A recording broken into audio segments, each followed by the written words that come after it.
Hey, this is Jeffrey Wu with the HVMN Health Via Modern Nutrition podcast, and this is a free Fatty Friday.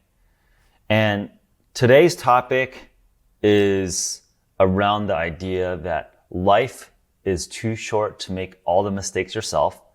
So what is the best approach, framework, thought process to learn and take advice? So I'm going to break down this talk into two parts, which is one, how to best receive and understand and make advice useful, and the considerations and thoughts of how to select the inputs of information and how to open up and how to foster these types of relationships. And the second part, talking about how to give advice. And I've been very fortunate over the years to receive a lot of good advice, some bad advice as well.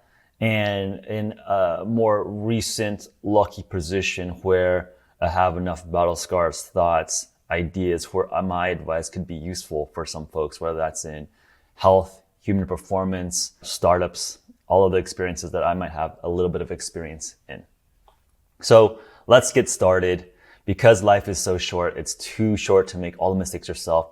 How do we best learn from other people's mistakes? Absorb those pains, absorb those scars, so we don't have to make our own mistakes to understand those lessons. Hey guys, this is Jeff Wu interrupting my podcast for a special offer, a special announcement for you. As you might know, HVMN just launched the new keto food bar, and they're yummy, they're delicious, and I want to make a special personal offer for you to give you a discount to get those into your hands. So for a limited time only, use the discount code JEFF10. That's GEOFF number 1 number 0, JEFF10 for a 10% discount on the keto food bar on hvmn.com. We got Mexican hot chocolate, one of my personal favorites. We got vanilla shortbread, we got chocolate chunk, and of course, we got the everything bagel, which is legit savory, garlicky, oniony. And these have become staples in my own personal life. I like to eat this with a cup of coffee for breakfast. I've been using the Mexican hot chocolate, the vanilla, as grab and go bars when I'm biking, when I'm out on the town, when it's not easy for me to eat healthy, eat keto. So these are certified organic. They actually are yummy. They aren't these weird synthetic artificial tasting bars you might see that are keto compliant but have a bunch of fake IMOs and things that actually spike glycemic response. And of course, while they're also certified organic and they actually taste good, these have been tested on continuous glucose monitors, so they actually have flat glycemic response on your blood sugar. So essentially, it's a fasting mimetic, but we're still delivering almost 300 calories of healthy fat and 12 grams of healthy protein and grass-fed collagen. These are legit. I'm so excited for you to try them and use my personal discount code JEFF10 to get a special 10% discount. So check it out and enjoy, and back to the program. How to seek advice. And when people think about advice, they think, oh, I need a mentor. I need Elon Musk. I need Kanye West. I need Michelle Obama to be my personal mentor. And I'm gonna go try to be their friend and try to sit down for a coffee or a phone call. Now, that is unrealistic and not a very useful framework to seek advice. And advice doesn't have to be given in person. Advice is simply information transferred from one person's experience to another. And that information can be stored, embedded, transmitted through video, through a podcast, through a YouTube channel, through a book. And that's where I want to open up the scope of this conversation, which is that oftentimes the best advice is in timeless, lindy books that have passed down and stood the test of time for thousands of years. For example, Marcus Aurelius' Meditations. Very interesting work and very interesting to understand the mindset of a Roman emperor whose empire is crumbling and being invaded by barbarians. Very interesting framework to deal with resilience, stress, and the stoicism, how to fight through all of that exogenous external conflict, for example. And I would say that oftentimes a lot of the holy texts are oftentimes very useful inspirations in terms of getting advice of how to live a well-lived life. So the point here is that advice is not, hey, I need to talk to a person I respect and sit down with them, and because that's too high of a bar. I can't get a sit-down meeting with Elon Musk. I can't get a sit-down meeting with Michelle Obama. So do I just give up? No, I look and seek for ways to understand their mindset through their work, through their literature, through their writings, through their interviews, and start getting a template model of how they approach, how they think, and have that character in my brain so I can have an internal dialogue of me with my mental model of how someone like Marcus Aurelius or Michelle Obama or Jay-Z or Oprah would deal with some of the problems that I might be dealing with on a personal basis. So that's important, fact one. But that's very broad, right? If I have a book of Marcus Aurelius or try to build a mental model of Michelle Obama in my head, that's not actually useful if I'm trying to take and solve day-to-day problems. So I think that's where the difference or the nuance should be further explored. So general frameworks, general holistic thoughts around how to live a well-lived life, how to generally deal with classes of problems, right? Oh, how should I deal with someone being mean to me? How should I deal with this type of general business problem? How should I deal with this type of health problem? Sure, a book that's impersonal could be useful to at least orient yourself towards a framework. Now, what should we do when there's an actual tactical specific issue that we want to work through? And that's where a general advice is not as useful. So this is important to then figure out who are your confidants that you can talk to on a synchronous live basis and actually problem solve together. Now, there's two things to consider when you let people into that fold. And it's a pretty simple checklist for me. And this is something that I think we all should do more formally, because if you take the wrong advice, it oftentimes backfires and makes the initial problem even worse. Now, let me tell you why. One, when I take advice from people, I first need to understand my own mental state. I need to be self-aware of what I want out of this advice session.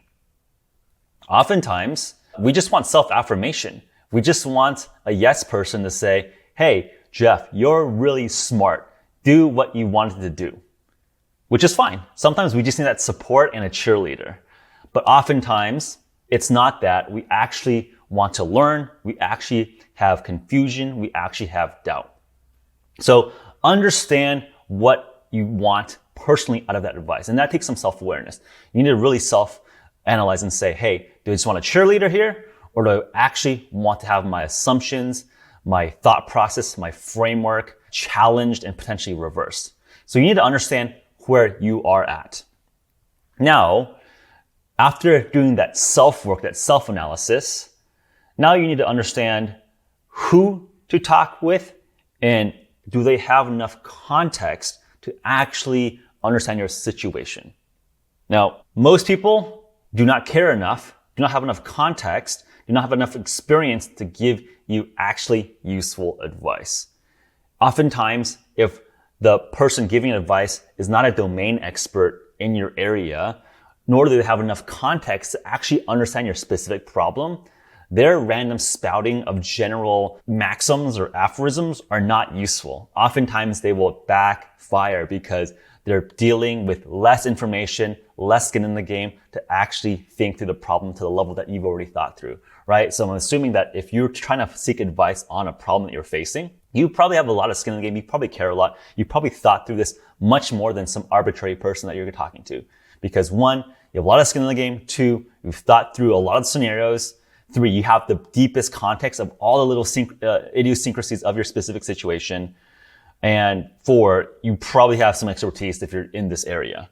So when I seek advice on a specific physiology problem or a business problem or a negotiation problem, I have to think who in my network is actually a subject matter expert. For example, Tom Brady, greatest quarterback of all time. But I'm not necessarily going to come to him to talk about e-commerce infrastructure, right? Because although he is very, the best at his field of American football, of longevity, of the practical applications of longevity. He isn't necessarily an e-commerce expert, and I would also say he's not necessarily an expert physiologist or sports nutritionist to maybe give comments on what is the best diet for a holistic population, right? You have to understand where that person is specifically a world expert and understand that that expertise does not necessarily translate to everything else. So you got to be smart about that. So yes, practical applications of longevity, I'm going to listen to Tom Brady, but advice around clinical trials for different molecules for small drug development for longevity, I'm going to talk to an academic or a clinician who's actually doing this on a day-to-day basis, not someone who is a specimen of this concept, but someone who's actually implementing and seeing data there. So that's very important. You need to choose and talk with people that actually have expertise in the problem that you're trying to solve. So whether that's nutrition, talk to someone who actually has seen and tracked data around their weight management or their body composition, right? And I think this is where it's interesting when I look at practitioners or clinicians who aren't healthy, especially when it comes to health or weight. If they're not really walking the walk and they're giving you the talk, that is less credible to me. If you cannot implement this in your own life of being fit, of being healthy, then it's hard for me to take your advice seriously because one, your advice doesn't work because it clearly has not worked for you.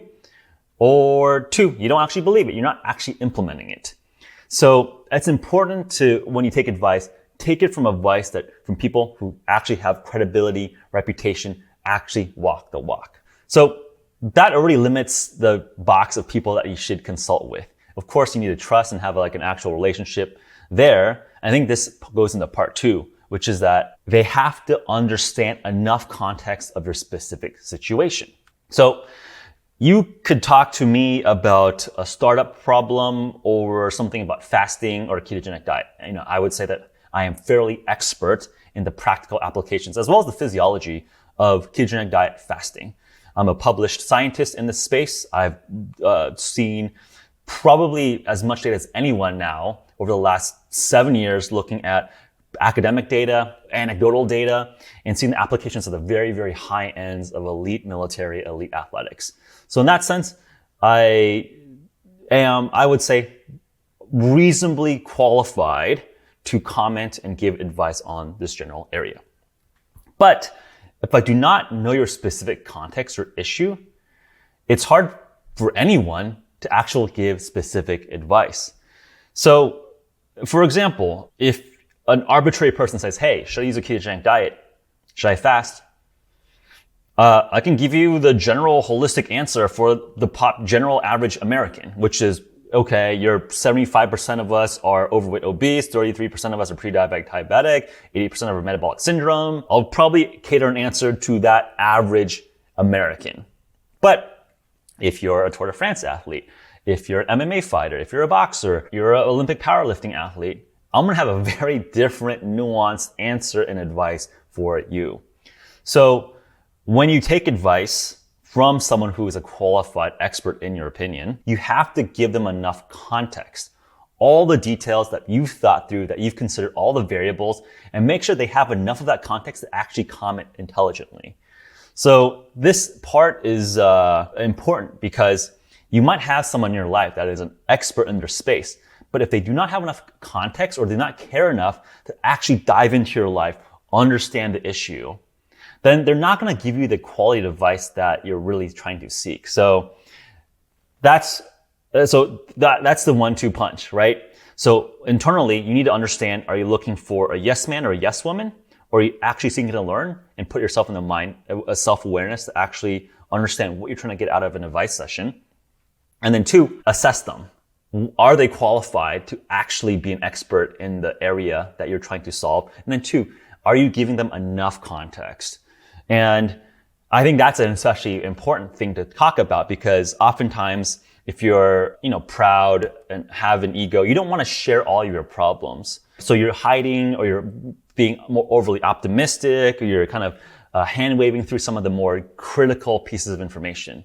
And that backfires, right? Because if you're not actually going to the root issues that you're trying to solve, how can someone actually help you, right? If you're lying to yourself and then lying to the person that you're trying to get advice from about your situation, you're trying to make it not sound as bad because you don't want to be embarrassed, you don't want to look like, incompetent or stupid. I think that's something that you need to be self-aware about and work through internally so you can resolve that insecurity to actually get advice from someone that you trust and care about so they can actually reciprocate that trust and care and help you out. So those are some of the considerations and frameworks of how I think about receiving advice, right? So as a summary here, advice is simply information transfer between another lived experience of a human to you.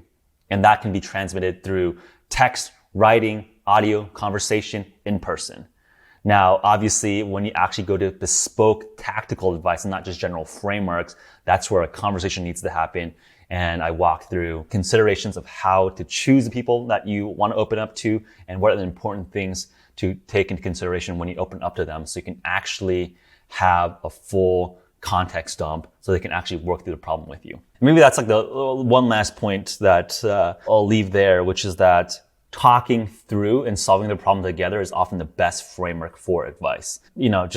Personal mentors, advisors of mine, Alex Krongard, oftentimes when I have, periods of doubt, insecurity, fear, stress, often I think we work through the problem together. And that is kind of the right framework to think about it, which is that you can't really come into conversations being like, hey, I am helpless, save me. You have to actually work through the problem together because the person giving advice can't run your life for you. Right? Like it's your life to live. So you need to work through with your advisors, your mentors to solve the problem together. So that's the last thing in terms of being a good mentee or advice taker. Don't just come in being helpless. Come through with a problem, an agenda. Hey, like this is how I'm thinking about it. These are the considerations. These are possible scenarios. Work through that together. So hopefully that is helpful from an advice taking perspective. Now let's talk about the inverse, which is giving advice. And this is especially important in this day and age where I would argue that there's more noise than ever and there's a lot of bad information or fake news out there. So we need to be thoughtful around when we are open-minded and ready to have a fair dialogue and give people the space and area and oxygen to breathe. And also, when we have to be more closed-minded, meaning that we have to focus on what is the task at hand, and we do not want to be distracted by the noise.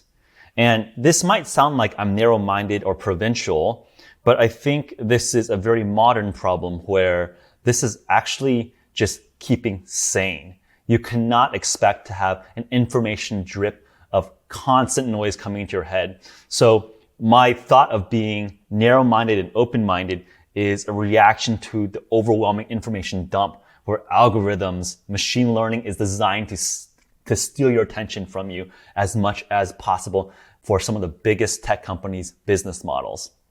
So this is not some aesthetic, philosophical reason to say we should be closed-minded. It is saying that we have to be closed-minded to stay sane in the modern intellectual information economy. So we need to understand and be self-aware when is the right time to be open-minded, open for debate, open for new information, and when we need to actually be noise canceling, calm things down, be in our own mind, headspace, actually think through problems from first principles. And that's what I think about when I'm in a position where I'm asked to give advice. Because there's so much noise out there already, I want my information, my advice to not add to what I see as a negative part of too much information.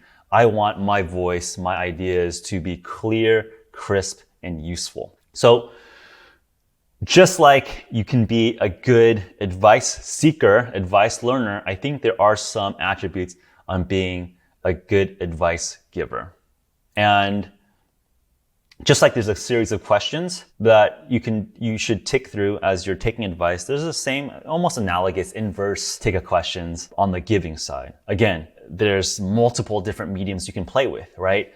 with a podcast or a YouTube channel or a conversation, I can scale out the advice, at least from a holistic framework perspective, and spend 20, 30 minutes talking through an idea and have this information be stored, archived, searchable for tens of thousands, hundreds of thousands of listens down the line, as opposed to, hey, I need to schedule 30 minutes in series, and my time is so limited to be able to do that. So we can play with the mediums. And then second question to think about is, why do you want to give advice? And just like there's an ego protection on the advice taking side, I think there is a responsibility to understand, why do people even want to give advice? And I think for better or for worse, a lot of people like the ego rush of bossing other people around. And I don't think that's a bad thing necessarily. Ego is part of the human experience. We all have egos. But I think it is important to understand that you don't use your ego to then put people down when you're giving them advice. You need to understand that, hey, someone's opening up to you. Don't just show off your ego and become overly arrogant and overly proud and have hubris because someone else is putting you up on a pedestal where you're taking their advice.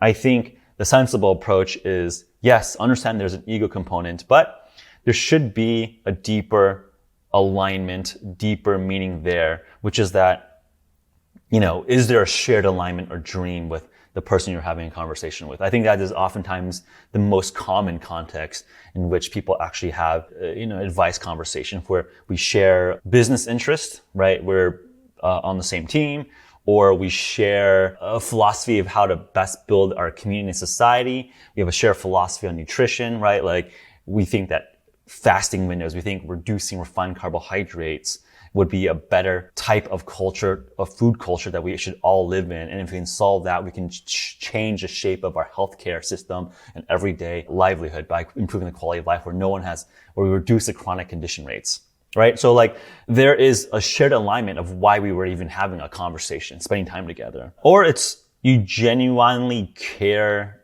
for the best of the other person, which I think is the most rare altruistic form, right? I think a lot of people give advice because of ego. I think a lot of people give advice because there's a shared economic or philosophical interest where if I help you succeed, you're gonna, I get a piece of the skin, I have some skin in the game, or it helps move my agenda forward. So again, not a knock on that type of shared interest or alignment of values, but something to just call out specifically as a context of why you're giving advice. And I think what's most rare is, just generally caring. So this is likely a family member or, close friend where you literally just want to see them succeed because you care for them.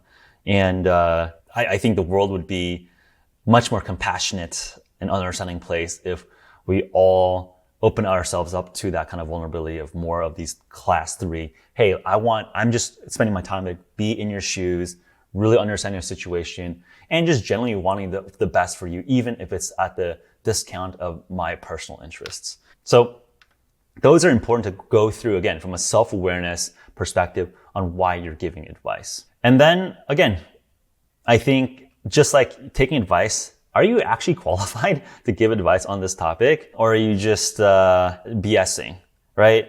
Does the person want just affirmation and a cheerleader, or do they actually want to problem solve with you? So I think as an advice giver, you should run through that same exercise. Hey, Jeff, do you just want a friend? You want just support? I'm your cheerleader, right? And just understanding if that's what they actually want and you can play that role, great.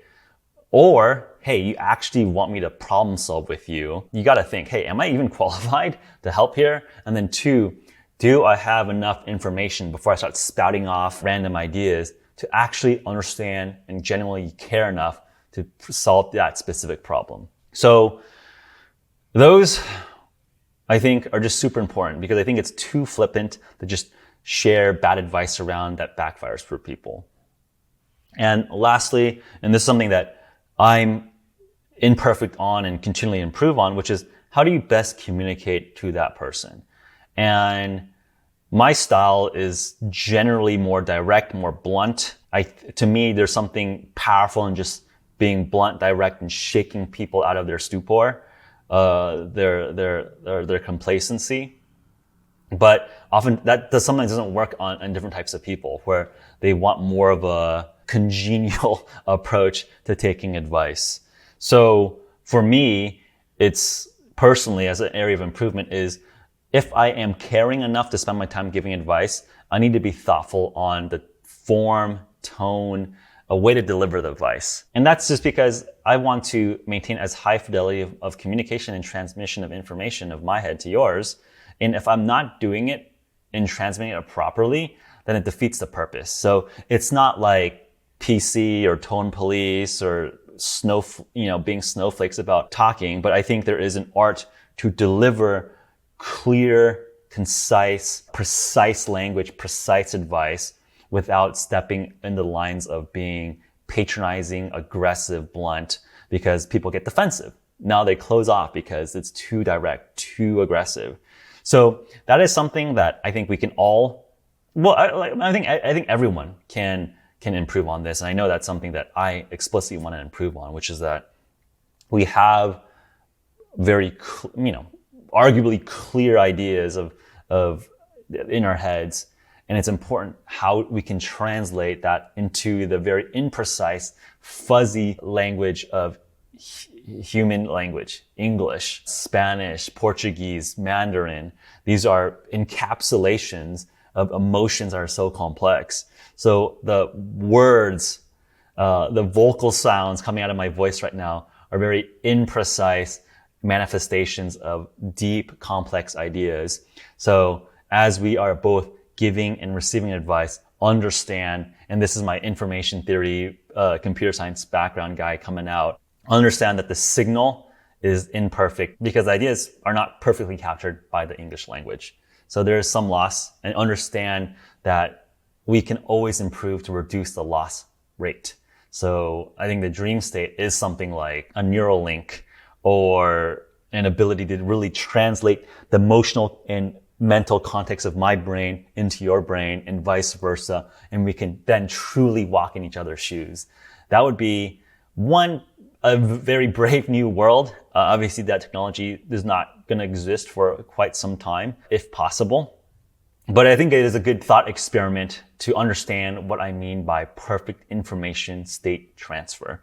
If that is the clearest bar of communication that we want to reach, then we know that the precision, the diction, the word choice, the tone, the cadence of the words that we speak are so important to try to mimic and hit that bar of perfect mental, emotional state memory transfer as a form of communication. So I'm going to wrap it up here, and I hopefully gave you some food for thought in terms of how to maximize the lessons and pains and learnings from all of humanity. So each of us as individuals don't need to make all of those mistakes. My personal goal here is that, is basically, hey, life's too short to make everyone else's mistakes. If I cannot make everyone else's mistakes, and that's going to put you in so much of a stronger starting position to accomplish and figure out your own personal life's mission and dream. So hope this is useful.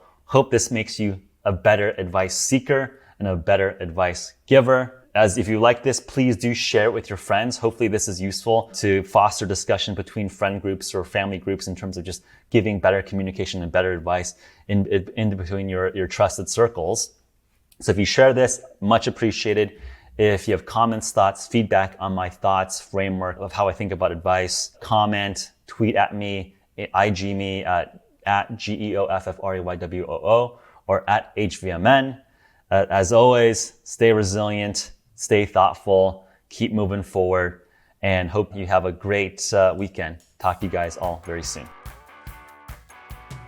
Hey, this is Jeff Wu from HVMN here. If you like this podcast, check out my new favorite podcasting app called Shuffle app. Use Shuffle to find your favorite clip from this episode, post on Twitter and Instagram, and tag us at HVMN. And the best clip will win a free variety pack of our brand new keto food bars. They're great, super keto compliant, certified organic, tastes delicious. Check out keto food bars and check out Shuffle.